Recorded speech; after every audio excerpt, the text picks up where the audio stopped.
The American Egyptian Women of Influence podcast aims to be the American Egyptian culture podcast of choice. We believe that our knowledge and our participants' stories will greatly enhance understanding of both cultures. I'm Karen Leggett Aburaya. My guest today is Hanan Elbadry, foreign correspondent with a long list of awards and accomplishments as a journalist. Hanan, what prompted you to become a journalist? Let me tell you that my career is part of my body, it's part of me, and I loved uh, always to be a journalist. Uh, and also, I think my career kind of my hobby as well. And what are some of the misimpressions or stereotypes about Egypt and the Middle East that you most like to address when you're reporting in the United States? Sadly, whatever going on Egypt, I think it happened after 9/11, and it's not toward the Egyptian only, but toward the Muslims and the Arab world. That issue is very sensitive.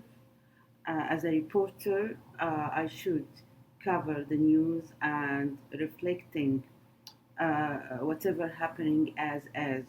But recently, I had a discussion with two of my colleagues about how the journalist can make difference by adding kind of touch he knows better about.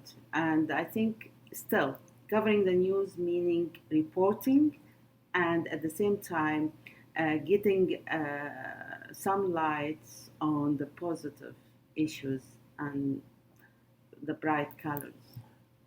What are one or two stories that you have covered in your career that are most memorable for you?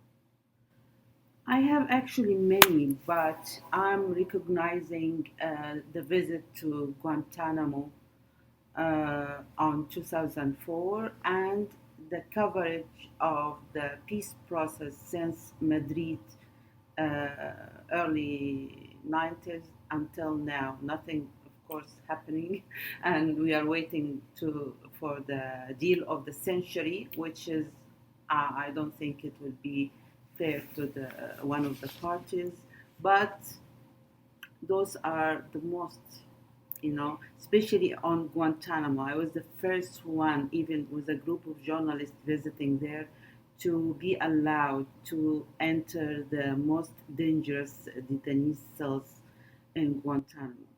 I want to circle back. I understand your love of writing and telling stories started when you were very little and was influenced by your mother. Correct. And I thank my mom every day because she started teaching me how to read and write since I was like 5 years old, or even may earlier. And on the age of 10, she gives me the first opportunity to love to write and to read, which it was kind of novel. And on age of 16, I guess I was the youngest, the kind of famous prize for the short stories writer in the Mediterranean. And you continue to win many awards, and we wish you many more as your Thank you a career lot. continues. Thank you very much, Anand. Happy to.